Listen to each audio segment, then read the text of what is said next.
Welcome to DisplayBly.com. Today, we are going to introduce and assemble process of COB LCD module for storage battery, and it is big. First, visual inspection. Even though the LCD screens have been tested and passed the quality test, they still have to be checked again before the assembly.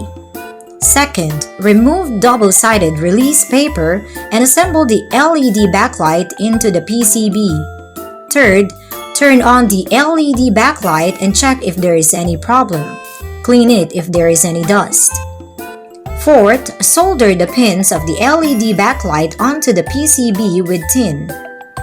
Fifth, remove the protection film on the surface of the LED backlight and the protection film on the back of the LCD screen.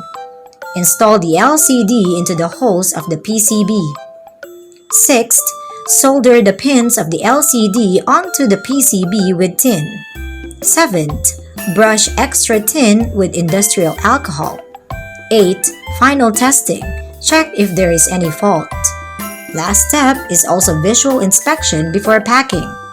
They are made in a dust-free workshop, but dust exists everywhere. Thank you for watching. Contact us if you have any questions.